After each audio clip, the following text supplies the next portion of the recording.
apple pie empanadas with some caramel drizzle on top. Now, get you 2 Honeycrisp apples, and please take the skin off. If you like the skin, leave it on there, but take it off. We're going to cut our apples in half, and then we're going to cut it in half again, and then we're going to core out the middle. All I did was slice the middle out of the half. If you have an apple core, do it that way. Then slice your apples as thin as you like it. Keyword you. Then we're going to get some unsalted butter in the pan. Yes, that much. And once it melts, we're going to add some brown sugar. And we're going to cook that down for about 1 minute. Your heat should be on medium low. We do not want to burn the butter or the sugar. Then we're going to add the apples to this and then cook that down for another minute. I know what you're thinking. It look a little dry right now, but don't worry about that. It's going to all come together in the end. Trust me. After those cook down for about 1 minute, you're going to add some white sugar. And yes, that much. This ain't no healthy meal, y'all. Then we're going to add a pinch of nutmeg. Do not get heavy-handed with the nutmeg. Now add your cinnamon powder because, duh. And my new favorite way of getting vanilla bean gel. I swear it tastes so much better. And yes, I use that much. What you going to do about it? Then we're going to add some caramel sauce directly to this apples. And again,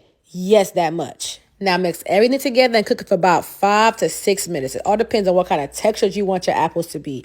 I want mine to be on a bit softer side, but not mushy, so I cook mine for 5 minutes. And if you decide to use canned apples, cook it for only 2 minutes. But these fresh ones have my house smelling so good. I could not believe how good it smelled. Once the sauce got hot and thick like me, we have to let it cool completely down. So I got a large bowl so it could cool quicker. And I mean let it cool completely. Then we're going to get some freeze-dried apples. I always find these at Target. And then I'm going to blend those until they're completely powdery. And y'all will see right here what I mean by powdery. Sheesh. That ain't smoke, that's powder. Now we're going to get some white sugar, add the powdery apples, and of course, some cinnamon. Mix it real good, and we will toss our empanadas in this later. Put it to the side. Now work on those empanadas. I got some pre-made dough out of the freezer section in Kroger. Once my apples were completely cool, we do not want no hot apples cooking the empanada dough before we fry them. I added just enough apples, but I did not want to overstuff it. You can add a little sauce if you want to. I didn't really need to. Then I folded it over, and I pressed down the sides really well, but I also got my fork, and I crimped down each side of this empanada. I need you to be hard and firm. Whoa.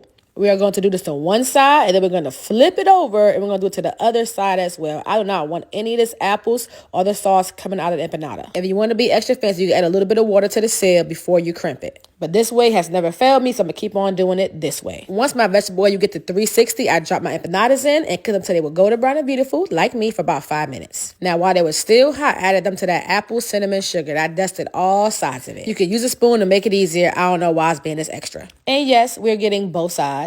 After we made sure to get all sides, we're going to shake off any excess sugar. Now plate them up with some ice cream and you got, boom, apple pie empanadas with a caramel drizzle sauce. And yes, I know my sauce look gold. I added some edible gold glitter to my caramel sauce because y'all know I'm extra. But bite in, enjoy, and make sure to eat it while it's hot. I love y'all. All right, bye.